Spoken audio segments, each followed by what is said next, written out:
Dudes, how's it going? Yeah, we were just How talking are about you? this. We were talking about a guy called Dustin Phillips, who, Ian, you know him because, well, you've known him from when he was younger, haven't you? Known him for a long time, But yeah. we've been geeking out over his stuff on TikTok. He's got like 800,000 or 900,000 followers, is it? I don't know. It's a lot. I think it's 800, about 800,000. That is a big number. It's a big number. You guys should definitely check him out. He's really great, isn't he? He's like one of these individuals. I'm like, please stop it. He's like, he sings, he plays drums, he plays guitar, he plays keys. Like he probably plays other stuff that I don't know. Bass, yeah. Plays bass. Yes. Damn, yeah. Like, and his content is really great. Actually, I really love his content. He just sort of like found a cool lane. Yeah. It's what is it, Dustin Phillips? So I can't remember what his actual. I'm going to look it up on Instagram. Yeah. I'm going to find him on Instagram. Dustin was in a band. If you're listening. Yeah. Dustin was in a band called Discombobulated that we played with when I was in a local rock band called Down and Above, and and they were like, that whole band was a little younger than we were, and and they did their thing and we were doing our thing, and now he is like a rocket ship, man. It's really fun to see. Amazing. I'm trying to find. He's got like 100K subs on YouTube. Yeah, he is the Dustin Phillips. The Dustin Phillips on TikTok. Yeah. And he does awesome stuff, man. And you know what? What's so cool about the content Dustin is making is he's really leaning into the things he likes.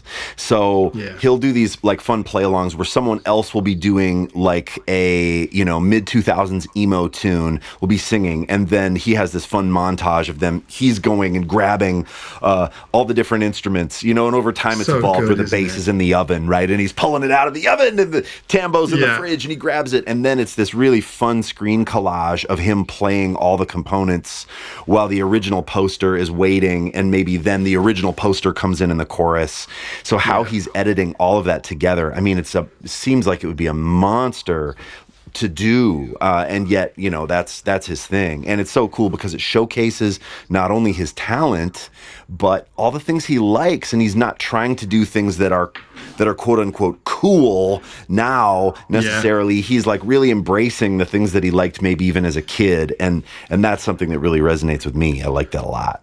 Yeah. Should we jump into the topic? And just for context to everybody, Ian messaged me before, and the message reads this. It says, got this on Insta a while back and it pinged me. And then this is the question that somebody messaged to Ian. It says, I found out that many young musicians feel that they won't succeed in music if they don't have a huge amount of followers on social media. It's almost as if followers became more important than actually having gigs or recording songs for people. For me, it feels totally wrong, but it looks like many may feel this way. What do you think? That's the can of worms, isn't it? That was from, I want to credit where credit is due. That's Dobbs on Instagram. Let me make sure I have that right. But I get a lot of this, and I really appreciate it when I do, too. When you guys send me stuff, that's DOBBZ. DOBBZ. Dobbs plays bass on Insta, and I appreciate the question. DOBBZ. Oh, BBZ. Double B, single Z. Yes. Oh, yeah, I'm following him. I think I follow like every bass player on Instagram. I swear to God, I'm just like, I'll just follow them all. I love it. Yeah. Oh man, this guy's got good hair. Oh, yeah, I know the hair is outrageous. Outrageous. And it's a great question, right? Because there's so much. I mean, this social media thing is relatively new. It's a relatively in the span of human history, a new development. And I feel like we're at the very beginning of this race. We are, and maybe it's a marathon and not a sprint, right?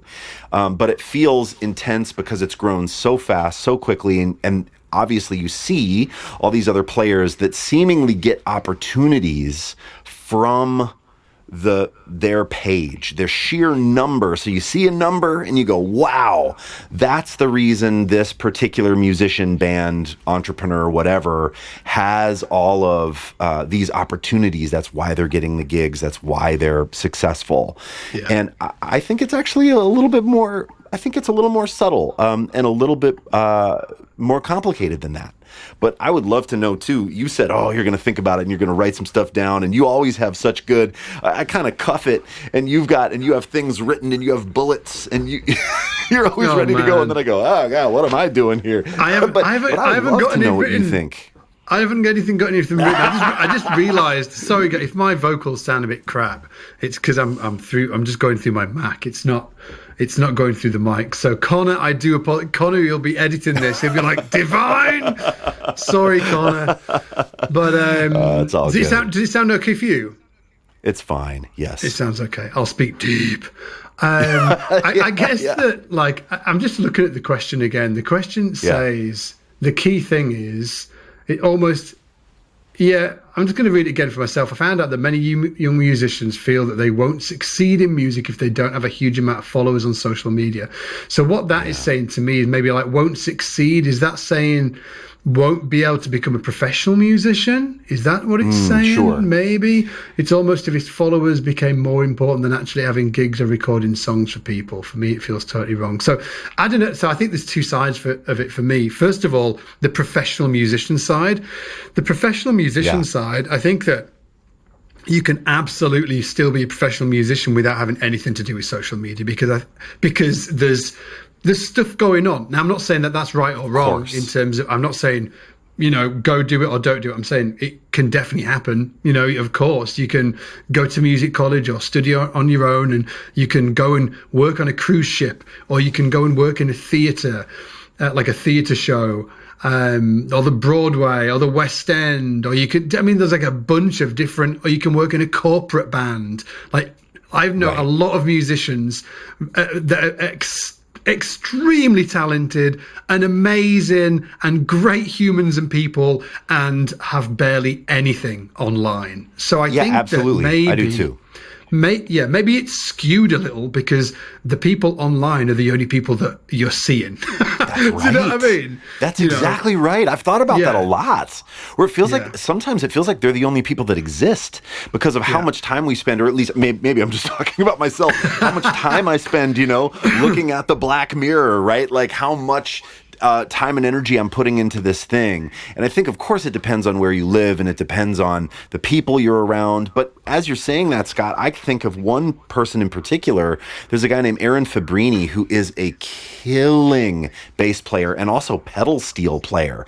I mean, I look up to him so much. When I came to Minneapolis, he was doing a bunch of sessions. And I mean, I even think he's a little younger than I am, but like just an absolute monster and almost no social media presence. I mean, he has a page, but doesn't post on it much. And he is constantly in the studio, and just when I think like, oh yeah, okay, I'm going to really build up this social media and that's going to help me integrate really into the Minneapolis studio scene, and I'm going to be working in the studio every day, I find that that's actually not the case. I get more things from other places in the world, but my social media presence doesn't necessarily help as much as I maybe thought it would in my town.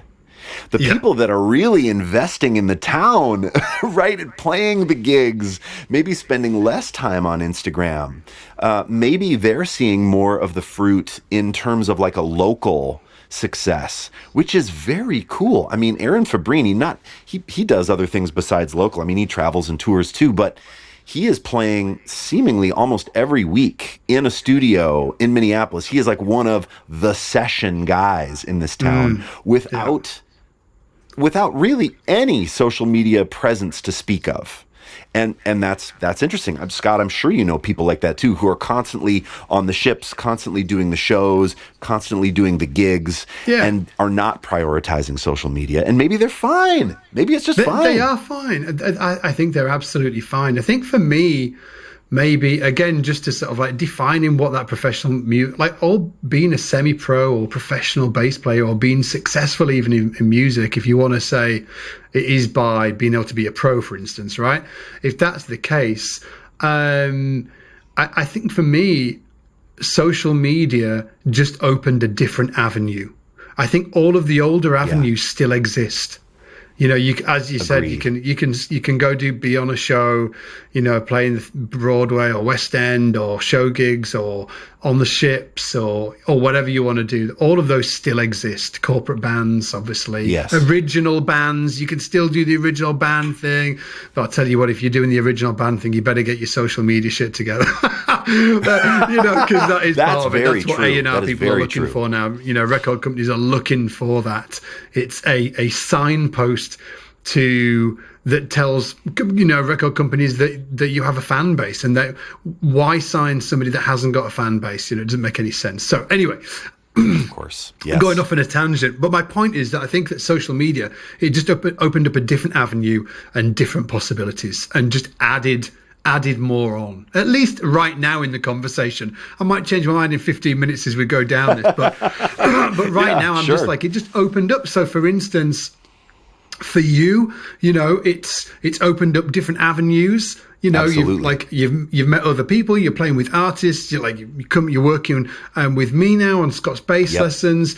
For individuals like Dustin Phillips that we kicked off the top of the interview talking about, he's doing things on TikTok. He's got like 700,000 followers, and that is going to give him different opportunities. He's going to meet new people. He might want to record an album. It just gives you more opportunities, I think. Right now. That's what I'm thinking right now. Do you want to, like, is anything coming to mind as you talk about this, as I talk about it? Oh, I mean, absolutely. There are so many opportunities for me that came of the social media experience. But I want to make a real line in the sand between working hard on your social media and trying to provide value and trying to provide a truth about yourself or a perspective about yourself that feels honest, authentic, valuable to a community versus just the follower number. I happen to know people that have paid for packages of followers, and they have a big follower number, and then you go and look at their posts and there is hardly any engagement, and it goes to show that number, like 13 likes on a post and one comment that says promote it on at, right? And that's false, and I don't think it takes a lot of snooping to find out, oh, this is fictitious. I think more. But it does say something about what people think about the number. When you go to somebody's page, the number is the first thing. You maybe see that avatar, your eyes move over, and you see the number of people that are paying attention. And attention is currency. That said, I think really the main thing, if you want to focus on social media as the place where the eyes are and as the place of currency, it is about how your page or someone else's page engages with an audience. And that's long game, baby. That's more about building something for the long haul versus the short, A&R is going to check the page and we have to have 20,000 followers. That loses in the long run. That thinking loses, I think. Yeah. And again, like you say, I mean, I might change my mind, but I have been really happy to build my page very organically. For instance, I've never sponsored a post. Now, if I had, I might have a bigger number, but it's just something for me where I'm like, I want to see if I can do this. I want to see if I can grow this organically. And obviously you've been a big part of that when I joined the team, and you are such a lifter up of people in the community. You're always highlighting people in the community, putting them on the platform, and it's amazing. And that was really helpful to me.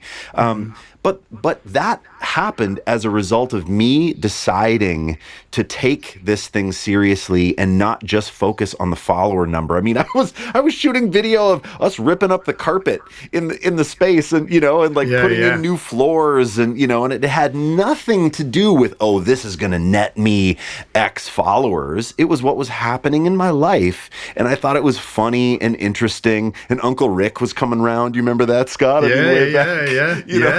Yeah. And that I was documenting my life in a way that I thought might be fun, funny, and helpful to other people that wanted to make their space nicer, for instance. It was really out of that, not out of thinking about, okay, and at the end of this week, I hope I've made another 500 followers. I have never, ever thought about growth in that way personally. And, now that said, if I had a more strategic notion around growth, it could be more beneficial. But sometimes when I see pages where it's like, wow, the engagement is super low, there's no vibe, it's just like a big inflated number, I go, ooh, I wonder if this is going to win in the long run. I'm not sure that it will. Yeah, it depends what the North Star is, doesn't it? Like if the North Star is, and I mean, sort of like when you were talking like about like strategically, what is the end goal? Well, if the end goal is, somebody might just want to get on social and just post videos and hang with the community and just have fun and do that whole thing. And then, well, then if that's the North Star, then the North Star is not, followers at all, and you will probably, as you said, you will get people that are going to follow you just because they enjoy who you are and the value you add to the world and your voice in the world. So they're going to follow you for that and be interested and want to interact with you. If your North Star was, hey, I'm going to create a massive business, well, then you might be more focused on subscriber growth, and number growth, but hopefully, be smart about it and still do it in a cool way that isn't just about like subscriber growth. Because obviously there's a great marketer that's actually sort of like an underselling who he is, called Seth Godin, right? And his famous quote is, if you carry on optimizing, you end up with a porn site. Yes. His point is that if you carry on optimize, if your only North Star is subscriber count, right? That's all you're bothered by and clicks, then you will slowly turn your Instagram page or Facebook page or YouTube channel into, suddenly you'll end up with thumbnails with like naked or semi-naked women on them. Do you know what I mean? Because that's what's gonna, so you have to keep in mind that what is still true to you. Even if you're going for like huge growth, you still gotta, do it with coolness. Don't be a dick. Oh, right? For sure. Because consumers are smart. Yeah, and the audience is smart. I mean, and if you trade your authenticity and your culture and your values for clicks, people see that fast.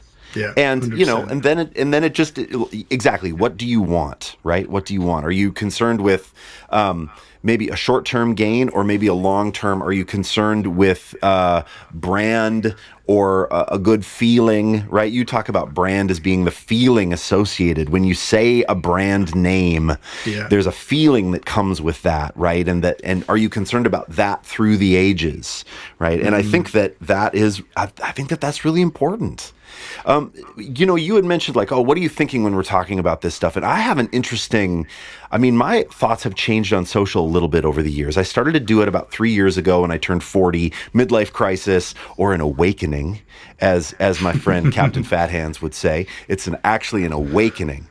Captain Fat Hands, Peter, who runs the True Crime Garage podcast. Awesome dude. Check him out. Oh, we've spoken about him a few times, haven't we? Yeah. Oh, yeah. He's amazing. Yeah. He's an amazing guy. Captain Fat Hands. Yeah. Pete, have you got fat hands? Oh yeah. I don't want to throw stones, but that dude's got big hands. I'd say he's got big hands. He's got big meaty man hands. Big meaty man hands.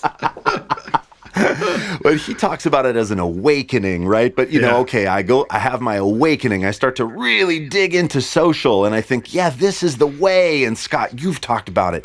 The digital city. Oh yes, if you're not living in London, New York, Los Angeles, Nashville, right? This is a great place to put so much energy and build community. And yes, and I absolutely agree. And then also, I'm not going to name names, but I ran into a very prominent, amazing drummer in Minneapolis who has had some massive gigs. And he said something to me that I've thought a lot about. He said, wow, I really see like you're doing a thing on social media. And I said, yeah, I am. And he said, I'm sure that's got you opportunities, right? And I said, yeah. And he said, have you thought about the opportunities that it has closed off? And I said, oh, like, what do you mean? And he said, I bet you weren't expecting that. Oh! I was. You thought he was about to say, like, I love your stuff. I'm thinking about going on social media too, but instead he just kicked you in the nuts. He did. And, or like, I expected him to say like, oh, it's so great, man, and why don't you come play with me in this amazing, project? But instead he sort of said to me, wow, you're very you on social media, and that I'm sure that has positive, but have you thought about the ramifications? And what he meant was, I think what he was getting at was there used to be this air of unapproachability with artists. You didn't know what Mick Jagger had for breakfast, and in some ways that was cool. You didn't know what Paul and Ringo and George, you didn't know all of the things. Yeah. And in some ways that kept this mystique. And there are still artists that really feel that way, that really feel like that is a good thing. Keeping some mystique, not filming yourself in your house slippers, and talking about every nerdy thing that comes to your mind, right? Which is like me. So he said, I happen to know that X, Y, and Z artists do not love social media. And as a result of you doing the thing that you're doing, you will never get a gig with X, Y, and Z artists. And I thought, that is so interesting. Wow. Yeah. Yes. And I thought about it a lot. And it wasn't mean-spirited. Dude, it was really great. What a great story to tell. Because I think that, it probably to this point sounded a little skewed. We were like, yeah, you can be a pro musician, through all of the old avenues that still existed, or there's a new avenue that's opened up, and all of that's cool. But what you just said here is really, really interesting. So anyway, carry on. I just found it wildly interesting. Yeah. Well, I did too, and it hurt. It like, I felt it. And in the beginning, I was like, this felt like kind of mean-spirited. But I don't think it was actually. I think it's actually a really great question to ask yourself. Yeah. When you put yourself out there, it will have effects. Some will be positive, some will be negative, right? I mean, and we know this, Scott. You deal with YouTube hate, or this or that. We've talked about episode of haters. But there's another thing where it's like, well, if you decide to be you, there are people that are going to like you and be really like intrigued and engaged by who you are, and there will be other people who will be turned off by it because they want a different energy. Now they see my enthusiasm for the bass, and whereas I get a lot of claps for that, but then there are also people that are like, I don't want somebody who's like an enthusiastic bass nerd playing on my project. I want somebody that maybe even doesn't self-identify as a bass player to bring their perspective to the instrument, or someone that's not always thinking bass first. God, bass first, bass. It's about songs, right? So I have felt that. There have been some opportunities, I feel like, that people are like, oh, I get it. I know who you are now, Ian Martin Allison. You're a nerd. and I don't necessarily want to be around that energy, so right, it's like you see both sides. And I do you think he was right? I've been talking, Do you think he was right? Here's what I think. I think that he was right, and I'm happy that I feel like I made the right choice. Yeah. So, yes, there will definitely be things that won't come to me as a result of who I am. But guess what? I think it's so important, at least for me, to be myself and to say, here's who I am, here's what I really like, instead of trying to cool guy it. Right? And trying to be like, no. Yeah, I always listen to Radiohead and the Beatles and jazz. It's like, well, no, man, I loved Warrant and Rat and Winger and Motley Crue and Rush and,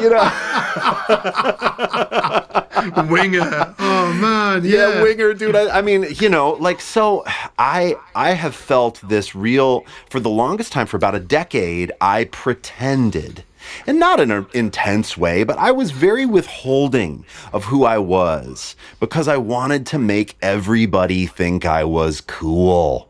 Right? I wanted everybody I met to be like, yeah, man, this guy is the right person for every gig. Yeah. And the reality is you are not the right person for every gig. You are not the right person for every situation. You are not. So instead, for me, instead of trying to pretend I was and beat myself up on like, oh, why didn't I get that? I was so cool. I was really, in that zone. No, what if I instead double down on what I like, who I am, and I pursue that and those opportunities, even if they're maybe not as cool, right, as some of these other opportunities that I feel like I would have to masquerade a bit more for. Yeah. I would do it all again. I would absolutely do it all again. So interesting, man. Like I will say as well, I just sort of, it's in context with what we're talking about here as well, that I've met pro players. So because this question that we're talking about here is like that many young musicians feel that they won't succeed in music if they don't have a huge amount of followers. And I think that we've identified. Oh, there's some pros too. Yeah, right. We've identified that. Yeah, like there's all of the old possibilities are still there. I say old tentatively. All of the traditional pro musician routes are still there. Yes. Great. New ones have opened up with social media, and then, but I think that like I know like a lot of pros, and you'll have met them as well, that are actually very confused by social media, and they really don't know what to do about it. Because I'll give you my some people that jump to mind are people that were actually, I guess, sort of like legendary back in the day, in the sort of like in the older era when it was just magazines. And so there was magazines, and you got famous by playing sort of like, being an endorser for Eden amps or whatever, Yamaha basses or Ibanez basses or F basses, whatever it is. That was your sort of like how you became like a well-known bass player, was really in magazine ads. And so, and I know a lot of these guys, and some of them from the older crew that were around when I was coming up and were very, they were super famous, right? And a lot of them are still kind of super famous, but I'm just being sensitive how I say this. Like now there's these sort of like 20-year-olds that are just sort of like superstars with 300 and 400,000 followers on TikTok or Instagram, stuff like that. Sure. And my conversations with some of the older generation is they don't know what to make of it. I think that they're like, I don't even know how to get involved in this. I used to feel like I was the guy, like I was at the top of the game, and now I don't feel that anymore. And they'd feel very confused. Does this mean I need to do social media? I don't like social media. I haven't got an answer for this, by the way. There's no end game in this statement. I'm just sharing it because I think that it is a thing, that there are sort of like seriously like great pro musicians that have definitely been or are famous, and they don't know what to do with social media either. So it's not just it's everybody's kind of trying to figure this stuff out. Yes, but this is a tale as old as time. This is changing of the guard. This is old guard feels threatened by the new guard. This is a tale as old as time, and I have very little tears for the old guard. I don't, man. I don't. I'm not crying for the pros that are going, but I don't like social media. Tough. Yeah. I tell you what, man, and they might still be. In fact, honestly, I think a lot of the people that I'm thinking about are still super busy. They're still super busy. They're doing their thing. Right. They're just not. But they're going, what am I missing? Yeah, that bit, yeah. Well, where I thought you were going with this too was down the road of when you choose your lane, regardless of, like, let's take an example of Victor Wooten, who has actually spoke about this a lot. You take an example like Victor Wooten, who is this unbelievable technician, groove monster. He has it all. The fundamentals are there. He's also an absolute monster technician. We all know Victor Wooten. We all love Victor Wooten, right? But he came up playing in a band with his brothers, playing songs, Curtis Mayfield, right? Like backing up bands. And I've heard him in interviews and podcasts talk about kind of like, man, Now he's known for being Victor Wooten, this incredible bass virtuoso, but sometimes he yearns to play songs. He, when he was doing the clinic with Michael League, and he's playing a P bass, and he plays, he talks about how important it is to play simple, and he plays a few notes of My Girl, and the crowd, and he talks about how important that is, and like he's yearning for this thing that he sort of gave up to achieve stardom, or to achieve this sort of soloist status. And so he made a choice, or whether it was tacit or really proactive, I'm not sure, right? Because I don't know him. But he has gone down this road of really being a voice, really being himself, doubling down on the things he's really good at. He's an excellent teacher, the camp, right? All this showy bass playing, making solo bass records that are full of chops. And he made those decisions. He did not say, I don't want to make those records, and I want to go on the road with a country band and play Route 5 all night long. He made those decisions, and he is very vulnerable and forthright when he talks about the fallout of those decisions. And fallout is an intense word. I mean, I don't mean like, and now, everything is ruined. I mean, he has a really successful camp. He's still playing a ton of music, but that he doesn't get called by being himself and the bass virtuoso that he is, he gets called less to do maybe more like meat and potato bass gigs. And sometimes he wishes he would get called more to do that. But he's put his stamp on the world, for better or for worse. I mean, I look at him and I say, absolutely for better. And I think he would say the same. Hell yeah. But it is interesting, right? You make these choices, and then these choices have ramifications. Of course, there's always a trade-off, isn't there? There's always a trade-off. There's always. I think with any decision, there's always a trade-off. I'm just like, I was just like, I don't know why this jumped to my mind. It's sort of like, I met my wife and I got married. That was a trade-off. I get to spend I can't run around town like a crazed lunatic full of hormones anymore. But Lisa, we love you, Lisa. Exactly right. But the reality is that I'm in love with my wife. It's amazing, and I've got 2 great kids. So everything's a trade-off. So Victor, he went and did his thing, and maybe that means that he's not sort of like getting calls from I don't know, whoever that wants to make a rootsy record where he's just going to play roots and fives or whatever, right? Everything's a trade-off. But he got a lot out of going that direction. Of course, yes, and I'm sure he's not bitter about it.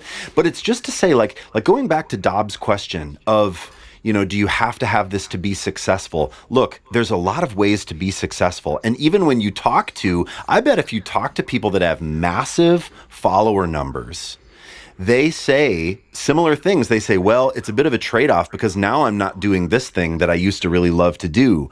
Now I'm in the public eye more, so I can't go, or I'm not making the choice to go do these gigs that I used to do. And there's kind of this longing I sense from when people get famous, or their lives change as a result of maybe being in a band or being on a social media platform, where then they're like, oh, wow, this isn't all it's cracked up to be. And again, are we playing the smallest violin for people that get famous? I mean, I think that people that gain success that way do get a lot out of it, but it is not just like, oh man, my follower number is massive and now I have all these amazing opportunities and now life's great.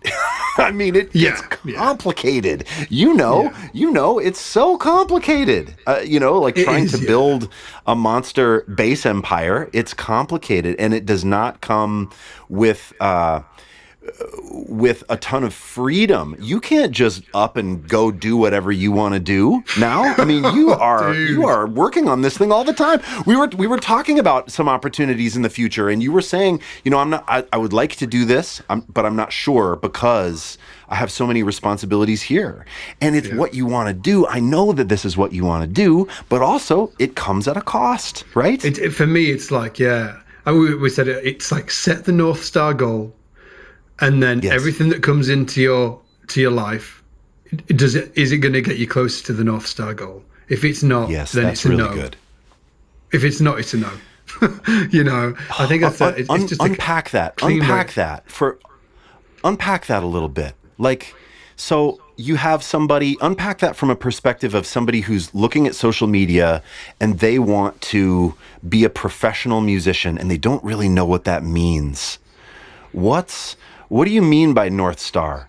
Is this the thing that you want the most? Is that what you mean? Yeah, it's sort of like, where are you heading? Like, where do you want to head? Yeah. Like, so for somebody... Gut feeling, yeah. What is the North Star goal? So yeah, it could be something like, you know what? My North Star goal is to earn a really decent living, good, like a tradesman, because I think musicians are tradesmen. Okay, so when do you know Charlie Hunter, the guitar player? Of course. I'm underselling what he does, obviously, but Charlie Hunter, great musician. I heard him once say in an interview, I can't remember what the context was, but he was like, look, man, he was like, being a musician is a tradesman. I'm a tradesman. Yeah. He was like, all I want to do is I want to make a decent living like a tradesman, like a carpenter or a, you know what I mean, like that. And I was like, yeah, he's bang on, man. So for somebody's North Star might be, I want to earn a decent living so I can rely 100% on music as my income, and have enough to support a family and children. Yes. That could be somebody's North Star goal. That could be their thing. Another North Star goal could be, I want to get in a famous band. I want to be in an originals band, and I want to blow this thing up and take it to the moon. Two both professional musicians. Very different. You're so very right. Different, very different. Right? So the reason why I chose those two is because they're so different. So let's then think about questions that might come to them. Like somebody, should I start a social media channel? Well, it depends, right? Or it really depends. So the guy who wants to make a decent living, maybe yes, maybe no. Like, is it, or should he actually really work on his bass chops and work on his reading chops and get networking out in this, like actually in his town, like networking and meeting more people and getting involved in more projects in and around his town? Like that probably aligns more than, hey, I'm going to do this other thing. Whereas, like the other guy, you're probably going to be, at least if you're definitely in an originals band, like how fast can you get to 1 million subs and have like massive engagement? That's what you want to do. So, like slightly, I know it was kind of sort of like a crummy example, but all that to say, though, I think that having sort of like some kind of North Star that you can align with will help you make the decisions as sort of like opportunities come into your, or questions come into your life. So for me, like, let's say I want to create, take like this direct example that Ian was talking about. There's an event going on over in the States, this bass event. It sounds amazing, and I want to go. I really want to go. So, but my North Star, and I'm definitely not saying I won't go, but I'll walk you through my thought process. My North Star right now is, how do we create the biggest music educational platform in the world? And does that event align with this thing here? And if it doesn't align, then it's like, is that where I should be spending my time, or is there somewhere else I should be spending my time? That's just my own thought process on it. It's so good. It really gets at, I mean, this is a larger question of, what do you want? You got one life to live. What do you want to do with it? Really, that's what it is. It reminds me, I mean, I talked about this on a solo podcast I did, but I went to couples counseling and, was presented by the counselor who said, you need to write down a professional goal and like a relationship goal. The first thing that comes to your mind, don't judge it, write it down. And I remember for my professional goal, I wrote down support my family by playing the bass. And then I went, because that sentence was very illuminating. At the time, I didn't have a family. And at the time I was in an original rock band that I thought I wanted to take to the moon. Yeah. And when I let the pen write and I didn't judge it, I discovered something. I discovered that I wanted to have a family, and I discovered that by playing the bass was a far bigger category than take my band and rule the world. Yeah. And I thought, oh, and it was, in a way, it was very freeing. Because then I thought, oh, interesting. I wonder, this whole by playing the bass thing, what could that mean? And it was the beginning, really, of the journey for me to find out, what does that mean? Along the way, I mean, I had then a decade of really amazing, meaningful sideman opportunities. And then after that decade, I reevaluated. After that decade in my 30s, I went, okay, well, now I'm helping to support, I don't want to take anything away from my wonderful wife, Emily, who works and crushes it. But I help to support my family by playing the bass, right? And I have a family. Right. So then when I turned 40, I go, okay, now it's time to reevaluate. Now I have these things. I want more. And so it was time to then start to take myself seriously as an educator, as an artist, as an orator, as a presenter. Right. And start to actually think about as a filmmaker. I mean, that's a little, I mean, I'm still using iMovie over here, but as a content creator, I should say. Right. But that's really, really great advice, Scott, of take a look, think about your North Star, maybe even write it down. What are some goals? If you're not a goals person, it might actually be really beneficial to just for a moment write down something. You think, where do you want to go? What is this purpose? What do you want to do? Write that down quick without judging it, and look at it and see if it's illuminating for you, because it was very illuminating for me. That's what led me then to the social media journey that I've been on for the past 3 years. And it might doesn't not necessarily need to be. mean, exactly. That's what I was just going to say. But Scott, you say it. I was going to say, and it doesn't mean to be like, I love that you brought that example from when you wrote that down with your wife. I think that was kind of sort of like almost like a life North Star, isn't it? Yes, almost, it was. Yes. Yeah. Yes, absolutely. I think that there's different. I think that you could absolutely have sort of like an overall kind of like, what the fuck do I want to do with my life, or what's really important to me? And then also you can add in like, well, what's really important for me this year? Like, what am I trying to do this year? Dude, that's great. Thank you for that. Because it doesn't bring in that. Bring in that timeline a little bit and just be like, what do I really want to do this year? And I know that it's like a little bit of goal setting type of thing, but it kind of isn't. It's just it's like more focus, isn't it? Like, what's really like out of all of these opportunities that are going to come in to you all year, and all of us have opportunities coming in and people asking us to do things and, hey, do you want to be involved in this? And this happens all the time. So it's really, really helpful if you're like, well, maybe let me just check if it's aligning with this North Star goal of the year. Like that type of thing. Yeah. I think I actually heard that, by the way, from Mark Zuckerberg was the first guy that I heard used that. That was the analogy. North Star? North Star goal. I think that he obviously got it from sort of like some other large business bigwigs. But I follow a guy that was one of the first employees at Facebook. And he said that Zuckerberg was maniacally focused on users on the platform, and he didn't care about anything else. So he said, he was this guy I'm talking about, Noah Kagan, beast. Shout out to Noah Kagan if anybody knows Noah. He said, like, he'd go to Mark and he'd be like, hey, I've got this great idea about like we could monetize this thing, and like, so he's basically saying, hey Mark, we can earn money through this. And like Zuckerberg's just like, does it get more people on the platform? That's the North Star goal. If it doesn't, then it is a no.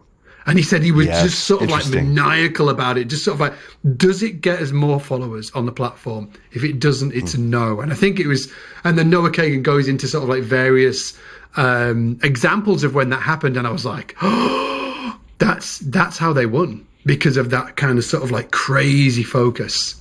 If it doesn't get more followers, it's a no. I mean, and then you look, do you want to be like Zuck? I don't know. I don't know if you do. Like I'm speaking to the royal you, right? All of us. It's about self-awareness. That, like, when you hear that, as much as possible, as many as possible, you have to just question, like, is that you, or do you want to build something small where you're under the radar, where you're, that could be too. And it's just about happiness, right, Scott? Yeah. It's just about how, right? Like, what are you going to be happy doing? Are you going to feel regret if you didn't chase that thing to its fullest potential? Or, like, making a TikTok page, does that feel like you would rather be eating ground glass because you love playing down at the pub every Wednesday night, like, with your friends, and, like, that's the vibe? Great! Like, you do not have to do anything. Yeah. You don't have to do anything, right? It's about what you want. Yeah. Success is what you believe it is for you. I mean, success is happiness, I think. Don't you think, Scott? 100%, yeah. I think something else that throws a complication in with this question, right? I'm just looking at the question, just bringing it back to us again. It's almost if followers became more important than actually having gigs or recording songs for people. I think that the music industry at the minute is in this weird kind of flux. Like, actually having gigs, okay, I understand the gigs, or recording songs for people. That bit there, almost recording songs, because the recording industry is so interesting right now. I think it's in this sort of like real, just in this, it's changed a lot. And I think that if you are trying to get music out there, if you are trying to record music for people, then the distribution channels that you can control as a musician or artist or band are social platforms. That is your distribution channel. That's your broadcast tower. That's the difference. That's what changed. Yes. So I'm not talking about being a professional musician. That's like, I'm just saying, like, if you are trying to make music for the world, for people to hear, then the old model was, well, you can play in and around your town and have a great time doing it. Woo! Pubs down the, like, pints down the pub and stuff like that. I'm not putting down on that. But if you want to have a big band, if you want to be successful as a band or an artist, you are going to have to go. For us here in the UK, it would be like, hey, I'm going to go to London and I'm going to try and sort of like knock on record label doors and all of that crap. And there was this, but for all of you guys in the music industry in the UK a long time ago, remember the white pages? There was the white pages. It had all of the record label numbers, like, so you could phone them and addresses and you could send tapes to them. Okay, well, that honestly was how it was done, and I'm sure that you guys in the States have got your own version of that. It was brutal. It sounds brutal to me. And I kind of just caught the tail end of that, right? And that is because you had no distribution. There was no distribution. You couldn't get a public. I mean, the only thing that you could do was find a record label to sign you, and they would put up the money to give you the ability to record the album, because it cost a crap ton of money to do that, because Pro Tools didn't exist in your bedroom back then. You needed that, and then they needed to hook that up with the publishing company, and then they needed to sort of like put that in stores, and it was complex and convoluted and right? But now anybody can own their own distribution channel. And that distribution channel is, whether you're an artist, band, solo artist, whatever, right? That distribution channel is your Instagram, is your Facebook, is your TikTok. So if you want to put music into the world, you're probably going to be needing to create your own distribution channel. And what is a distribution channel? It's a way to communicate with an audience. That distribution channel. So I think that it's and if that is your goal, then social media will play a part of that, because that's the new world that we're living in. So again, just to go on. Yes. No, I love you so much, because I'm over here going, don't you just want to be happy? It's just about happiness, Scott, right? And you're like, yes. Scott's like 100%. Also,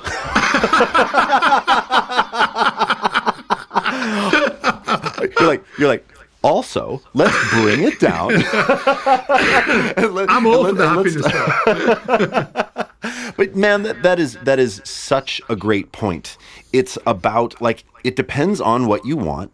And I love the idea too that you're saying, if you want to make original music, if you have a message to send via music, if you want to play on albums, or if you want to endeavor to make original content, boy, the best way to do that right now, all the eyeballs, all the dollars, all the attention is in social media. And I have found the artists that I work for, that I write or help with their albums, play bass on their projects, the ones that have a healthy relationship with social media, like they don't hate it and they're willing to upload and they've kind of found a lane to how to do it, always have more success on song launches, on album stuff, than the artists that are really, really pushing back. And I am thinking of a couple right now in my mind that are so talented. They are massive talents, and yet they don't like social media. They don't want to do it. They know, and their marketing team is going, please, please, please figure out a way to do it. Figure out a way to do it, because they're hamstrung. They're absolutely hamstrung. They want to put out content into the world, but since they're not engaging in this land grab opportunity of social media, they find it very, very difficult. So the thing, when hearing you talk about that, like, yeah, it's probably a really good idea to get into it and do it. I would just add to that, I think you're right. And I've seen it firsthand, and I have seen how hard it is for artists that really want to do something big, and they may even have some money. They may have some people investing, and then these people are saying, cool, what's your social media strategy? And they're like, I don't do that. It's like, well, Adele can afford maybe to not be on TikTok, but can you afford it? Right? I don't know. And so I think that one just piece of advice that is very tangible is, if you're thinking, oh, I want to put out this music, but I hate social media, try to think about a way to use it that won't make you hate it. Is there a way? Do you hate speaking to camera? Well, what if you film something and talk and add subtitles? Do you hate the way your voice sounds? What if you write text? Are you funny? Can you write some copy over a photo or over a video? Right? Like, think about a way to engage in it in your own way that is actually going to be not only sustainable, but might fill you with joy. And if it doesn't even fill you with joy, what if it's just something that you go, oh, I can do this? People are like, man, I could never put my phone in front of my face and film myself. I love doing that. I genuinely enjoy it. I like that, like putting it up and doing the thing that I do. I really enjoy it. But there are so many people that don't, and that's okay. Find something. If you want to make content, you want to make music, you need to do social, you don't have to do it the way that everybody else is doing it, the way that I'm doing it, the way that you're doing it, Scott, right? You could figure out, like, what can you do that will be fun, engaging, and that doesn't make you hate yourself. Yeah. Right? Like, I will, like, honestly, like, hand on heart say that I personally, like, super transparent. I'm in a stage right now where I actually don't like putting content on social media. Like, I just don't enjoy it. And I've been through a few of these cycles. It just sort of like comes and goes. Sometimes I'll be into it and it'll last for sort of like a few months, and then I'll just get kind of burned out and blah, blah, blah, blah. Yeah. And I won't. Yes. And then I'll come back and then, yeah. But I think that, and I'm lucky enough to have, like, great people on the team that don't have to rely on me to do that. So they're like chopping up the YouTube videos and posting, like, YouTube videos. So we can post like 3 or 4 times a day until the end of time. So luckily it doesn't rely on me. But if anybody's out there and they're thinking, oh, I don't want to do it, dudes, like, me too sometimes. I'm just like, I don't want to do it. Yes. I know I should do stories more and all of that shit. Right? I know that.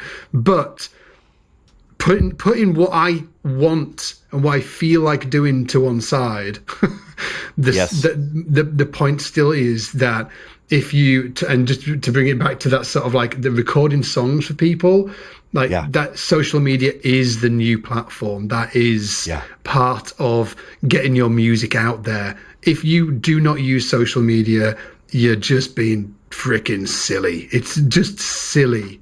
Like you've got to figure it out, or just chew glass and do it. It's hard for you.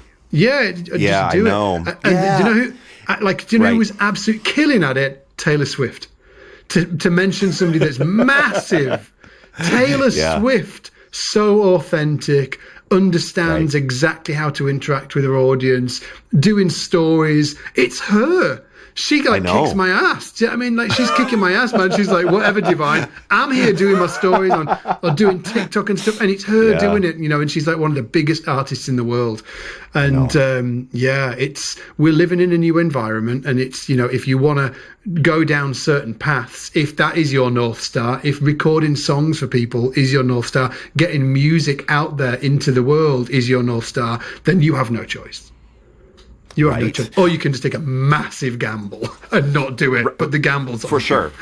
Yeah, for sure. And there will always then be people in management and in A&R and in, and publicity going, cool, what's your social media strategy? And then you give it to somebody else, and then there's this benign firm that's doing it for you, and it doesn't feel authentic, and there's no engagement because you haven't paid someone to comment on the posts, and yeah, it's bad, that's why I'm saying, is there a way for everyone listening, if you want to make creative content, music, is there a way that you can do it that you won't hate it? Can you figure out a way to love it?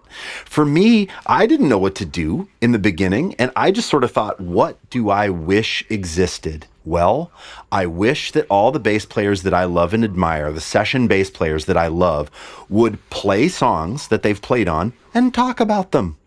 That's all I wanted. Why doesn't Sean Hurley play the bass and then say, oh, and on this I use this, and on that I use that? Like, maybe he thinks that would be sort of grandstanding or narcissistic. But to me, that would be a gift. A gift. It would be. I'll tell you why Sean... I know why Sean Hurley doesn't do it. I think it's because he's got his thing going on. To our earlier point, our earlier... We kicked off this podcast and we were like, there's all of this stuff that existed before still exists. You can still... Sean's touring. Right. He's like doing that thing, like that guy in Minneapolis that you mentioned. Super busy, doing his thing. Yes. And it's absolutely valid not to be like putting your stuff on social media because that's not his... Because that's not his North Star. That's not his thing. Yeah, you're so right. Star. But I wanted someone. I just thought, where is this? Where is this? Yeah. And maybe these guys are too busy. Okay, I'm not. At the time, I was like, I'm not. I could do it. And I mean, nobody is going to pay attention to me like they pay attention to Sean Hurley. But what if I do it for a month? I disagree with you. 4 months. I think that you've proven that, people will pay as much, if not more, attention to you than Sean Hurley because of the value you add to the community, and that's no diss against Sean Hurley. He's doing his thing, and I freaking love him. What an absolute dude! But isn't that interesting? Just as like moment of pause. That isn't it interesting now that you can get real respect by playing with amazing artists like Sean is, and you can also get amazing respect from just adding value and putting great vibes into the universe online through what you love, like you were doing. And before there's just different avenues, different avenues, and they can all cross over. Man, life's better. I know there's sort of like complications, I know, life. I am absolutely convinced that life is better now than it was like freaking white pages and sending tapes to record labels and shit like that. I feel that. I feel that too. Whenever I hear people talking about how terrible it is, like how social media is ruining and this and that has not been my experience. This thing isn't going away. We are just in the beginning. And I feel like figuring out a way to healthily engage is the unlock. You have to figure out a way to be a part of it in a way that doesn't make you hate it, right? Unless you're already doing something and you feel, but if you're yearning and you go, I know that I should be doing social media. Is there a way that you can engage with it that doesn't make you hate yourself? Yeah. And yes, and for you, Scott, that was that focal dystonia diagnosis pushing you into, right, making content, starting to think about, oh, wow, this is a new thing that I could do. Doctor says I'm never going to play the bass again. Well, Fuck if you, that's doctor. true, what can I? Yeah, right. Yes, dude. And I mean, right. And on a smaller, very smaller scale for me, it was, why aren't any of these players that I love so much doing anything about? Why are they not talking about their process? And then I just thought, hell, I'll talk about my process. You know, like it was just this, I felt like, man, I need to start doing something and, cross over that threshold, right? You had a big threshold that you had to cross over to start really engaging in content. You did, man. You did. It was huge. It was life altering for you. And mine was more of just oh my God, my life is I'm halfway, I was 40, I'm halfway. I need to do something. And that's what I chose to do. And it was a really healthy way for me to engage in it. I don't know if 40 is halfway, man. I think that sort of like you're kind of born at 20 or maybe like 15. I think them earlier years, they're just sort of like whatever. Do you know what I mean? Like, well, from zero. Throwaway. A little bit, yeah. Do you know what I mean? Like, it's almost like I wasn't even a proper human then. I'm like, when I was 20, that's when my life started. I'm only a 20-year-old man. Yeah. Maybe Yeah. that's how I can justify my immaturity sometimes. I'm only 20 years old. I'm only 20. What do you freaking expect?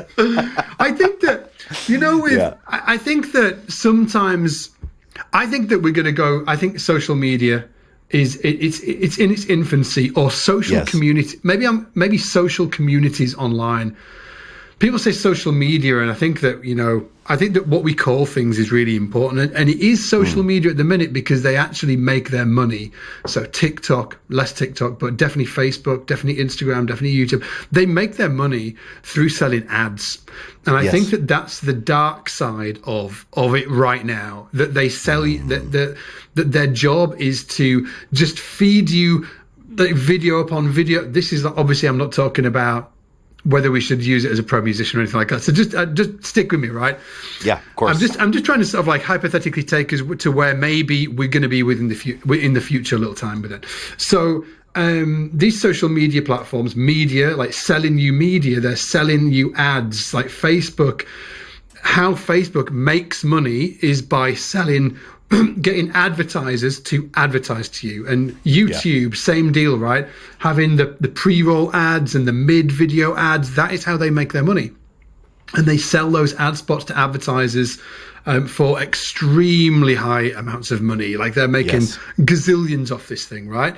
And the downside of that is that the algorithms are designed to feed you just content to keep you on the platforms as much as possible, which is where the scroll comes from, the doom scroll. Lots of people have talked about design cycle. I can't remember the terminology actually, but it's people have actually designed this stuff to make it as addictive as possible, which is why there are really high up executives that work at Facebook and Instagram and all of these places that don't allow their kids to use social media because they know that, I guess the dark side of it, right? And if you've got a kid out there or a couple of kids like myself and you've seen them on social media, actually not so much on social media for my kids, but definitely YouTube, they have definitely got the whole, not doom scrolling, but that thing going on, okay? So doom watching. I see, doom watching. I think that I think that it's going to transition to some kind of like this social communities that are maybe not managed better, but just that have more of, that have been constructed in a more ethical way and aren't and aren't reliant on selling ad space for the business model. If the business model isn't selling ads, then their North Star, to bring us back to that, is not to, just keep you watching as much as possible. So I think that there are platforms that are going to come up in the future which will be more community focused and hopefully not be so reliant on selling ad space to individuals to keep them on the platforms, which is why I hope you're right. I think that, like, you know, Discord, there's a lot of Discords being used now, isn't there? I mean, like, I'm not sure if you're like, I'm a little older generation, but like all of the new guys listen to this. Discord. I mean, I'm sure you NFTs, right? Everybody's on Discord for the NFTs or cryptocurrency. Everybody's on Discord, right? So I think, and the reason being is that they're more sort of, I guess, sort of ring-fenced communities that are ad-free and a little more. And I think that it will probably go like that everywhere. I think that more social communities will pop up that aren't reliant on ads. I'm looking forward to that, where you can build, you know, a distribution channel, or you can build a following or add value to a community without having to, I guess, sort of like do some of the stuff that we're doing right now. Yeah. I hope you're right. I think so. And wherever it goes, it isn't going away. You know, people are like, oh man, maybe this is just a fad. This is far from a fad. It is going to continue and get bigger and more complicated. But I hope you're right. Because that actually sounds delightful to me. I want to be a part of that community. I want to be a part of that platform. Yeah, like, and just think about in the future with like the metaverse. And when I say metaverse, I mean sort of like Web 3.0. I'm not meaning meta is in Facebook, right? Because that's a different thing. It's quite crafty of them to call themselves meta, because now everybody's going to think the metaverse is something to do with Facebook, which it isn't. The metaverse is more, I guess, sort of like changing the device. So we've gone from Web 1.0, where we ought to all get on the phones, and it went, you used to have to plug your computer into your phone line. Web 2.0, which is what we're on now, where we use devices like this, mobile and stuff like that. And then these devices are going to change, and it's going to be more immersive. You know, we're going to be sort of like sitting in some sort of like more 3D environments. Obviously the hardware doesn't exist yet, but just imagine that, like communities like that. I actually think it's going to be freaking wild.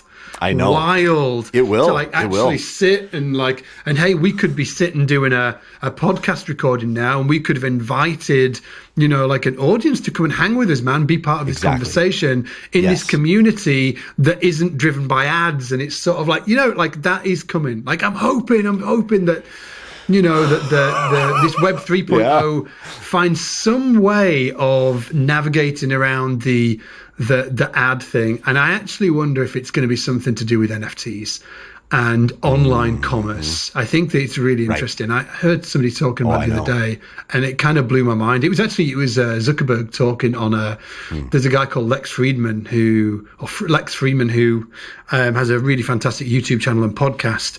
And he's a big brain, and he was interviewing Zuckerberg, and Zuckerberg was like, people are going to care. He was not talking about meta. He was talking about the metaverse and what that really means, which is more sort of like an online environment, which is going to be more immersive. And he said that, well, there's a couple of different things that I've heard about the metaverse, but one of them, he was like, people are going to actually, you know, because you're going to be able to look at each other in the metaverse, just like we're looking at each other now, but it can be more, we'll be in like a virtual room together. He said, you will have a virtual wardrobe.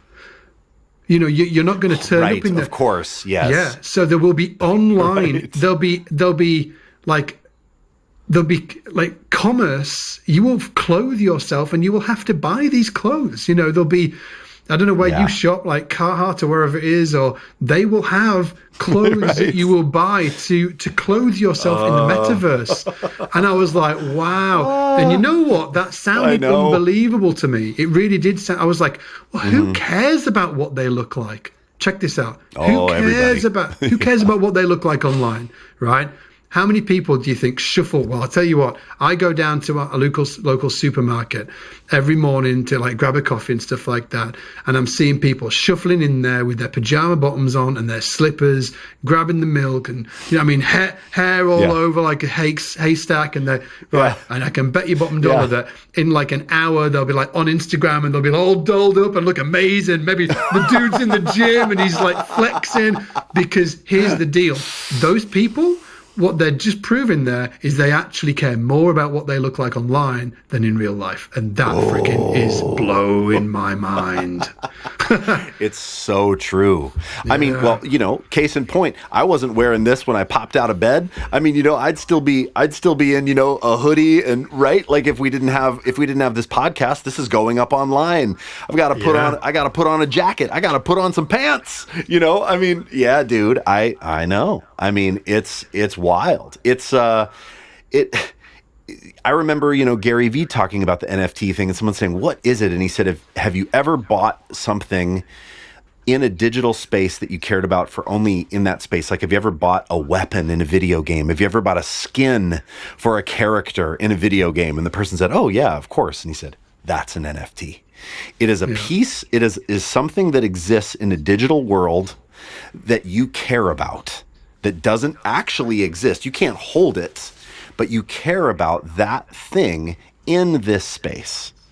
And that was when I first went, oh, that was when I first understood it at a very basic level. Oh, and it has, and I know that it's so early. I'm still struggling with it, man. Like I understand it. I guess I struggle with it from an actual, my own psychology. That's what's struggling with it, because I have never bought anything like a skin for a video game or a weapon. I've never done that.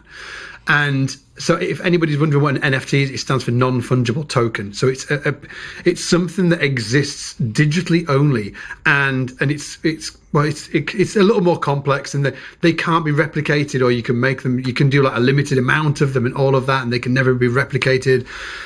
Oh, and I was trying to describe what it was to my wife, and she was like, what? I don't understand. And I obviously couldn't. I was like, I can't describe any more than this. Then, it's tough, isn't it? So, and there's like the monkey NFT. What's that monkey called? And it's like, people are buying NFTs for like hundreds of thousands of dollars. Like, this thing's gone crazy. And there we go. You're back. Oh, I'm just saying that like people are buying NFTs for like hundreds of thousands of like a bit of like NFT artwork for hundreds of thousands of dollars. It's like this huge. It's all. I'll tell you what it's like. I feel like I'm the guy that's not using social media, and I'm like, what's social media about? I don't understand it, and I can remember being that person. So the NFT thing is a little like that for me right now. I'm just like, wow, this is new. I think there's a lot of problems with it. I mean, and it's in its infancy for sure. I mean, right now, and people that are talking about it are kind of like, people are like, NFT bros and all of that. But I do think if it is harnessed in a positive way, it could be amazing. Because my understanding is you buy a thing and it's not actually the thing. I mean, yes, it can be the artwork. That's the way that we think about it now. But imagine this. Imagine an artist puts out 10 album covers and you buy one of the album covers. Okay, well, now you have that. That's great. But what it means is a bigger deal.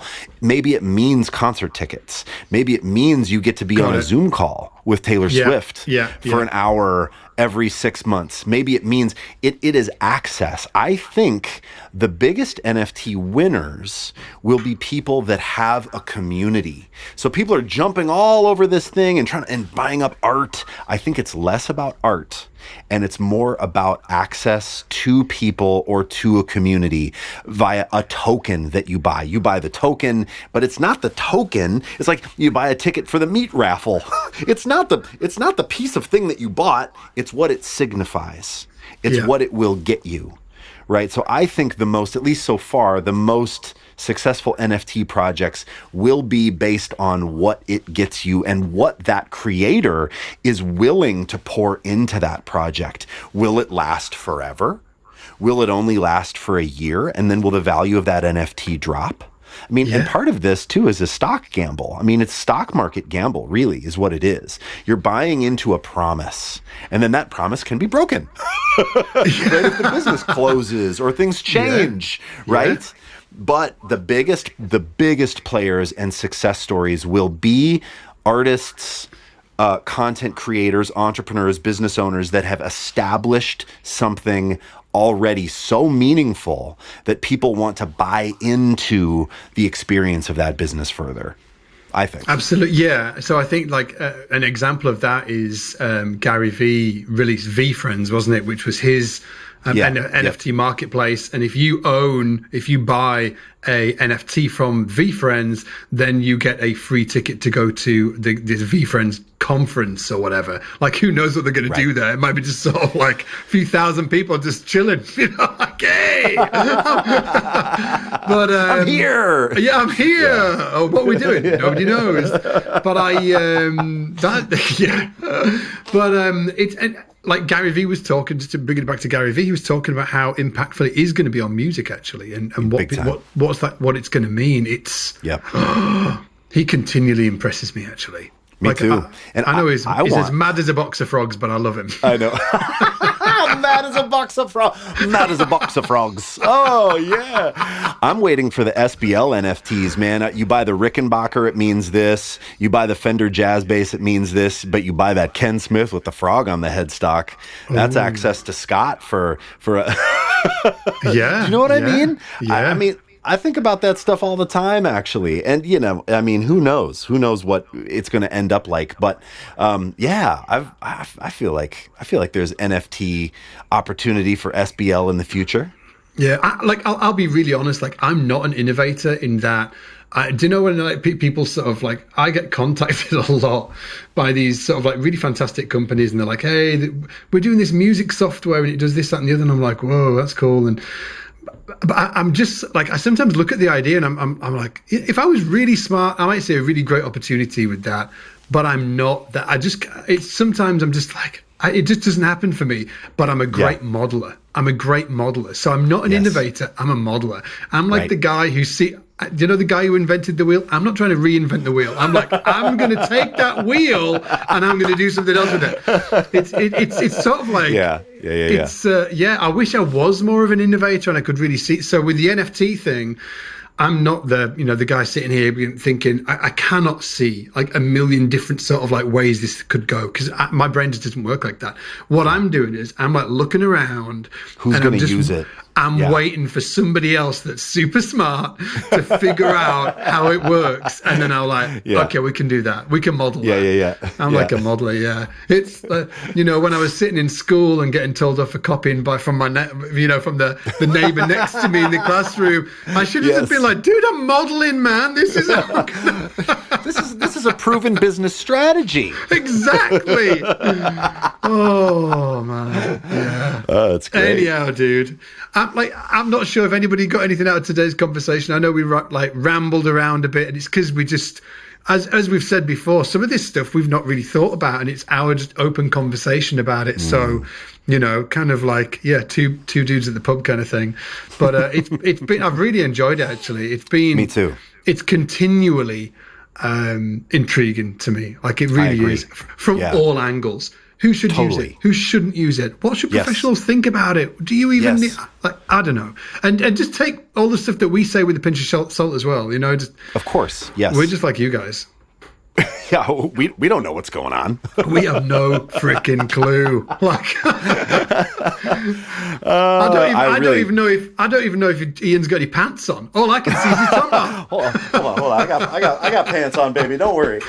Wasn't that Zoom call the other day hilarious? Oh, dude, I talked to my wife about. I was like, what did I need to tell you today? I was like, there was somebody that was naked on a new member huddle, and we couldn't see them.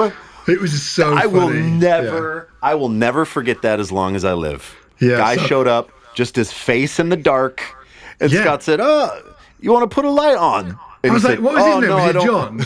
I was like, dude, John. There's like a bunch of people, new members on a Zoom call, and like one of the little windows on the Zoom call was like super dark, and I was like, John, I was like, are you in a cave? And he's that's what you said. Are you in a cave? Yeah. And his face came really close to the camera, and he was like, no, I'm naked. And I was like, whoa. Everybody on the Zoom call, like, ha, ha, ha, ha. Everybody was like, what? And then I should have freaking shut up, right? But I couldn't. Remember, because I'm only 20 years old. Yeah. So I was like, shut it down, Scott, shut it down.